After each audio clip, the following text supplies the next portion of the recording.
একটা মেয়ে একটা ছেলেকে সত্যি ভীষণ ভালোবাসতো।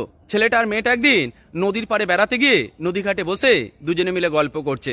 ছেলেটা হঠাৎ করে মেয়েটার হাতে হাত রেখে মেয়েটাকে কোশ্চেন করেছে, তুমি যে আমাকে এতটা ভালোবাসো তার প্রমাণ দেওয়ার জন্য তুমি কি করতে পারো? তুমি আমাকে ভালোবাসো এটা আমি বুঝবো কি করে?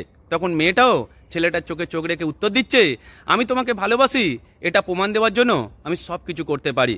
তোমাকে ধরে রাখার জন্য আমি আমার জীবনটাকেও বাজি রাখতে পারি। তুমি শুধু আমাকে বলো তোমার জন্য কি করতে হবে। তখন ছেলেটা উত্তর দিচ্ছে, চলো না কাল হোটেল বুক করে দুজনে বিছানা শেয়ার করি। তখনই মেয়েটা ছেলেটার হাতটা ছেড়ে অনেকটা দূরে চলে গেছে। ছেলেটা গিয়ে মেয়েটাকে যেটাই জিজ্ঞাসা করেছে, তুমিই তো বললে তুমি আমার জন্য সব কিছু করতে পারো, তারপরেও কেন তাহলে ভয় পাচ্ছ? তখন মেয়েটা চোখের জল নিয়ে ছেলেটাকে এটাই বলছে, দেখো আমরা মেয়েরা ভালোবেসে যখন কোনো একটা ছেলেকে সবটা দিতে চায় তখন কিন্তু ছেলেরা শুধুমাত্র ওই শরীরটাতে আটকে যায়। দেখো একটা মেয়ে ভালোবেসে সবটা দেওয়ার অর্থ কখনোই শরীর নয়। একটা মেয়ে ভালোবেসে সবটা দেওয়ার অর্থ হলো মেয়েটা তার ভালো লাগা খারাপ লাগা পছন্দ অপছন্দ এমনকি মেয়েটার মূল্যবান জীবনটাও সেই ছেলেটার হাতে তুলে দিতে রাজি থাকে। কিন্তু বেশিরভাগ ছেলে ওই মেয়েদের শরীরটা পেলেই সবটা পাওয়া হয়ে গেছে বলে মনে করে থাকে। এটাই সত্যি।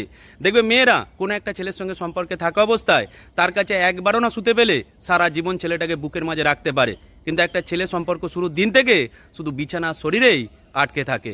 এটাই সত্য। ভালো থাকবেন সকলে।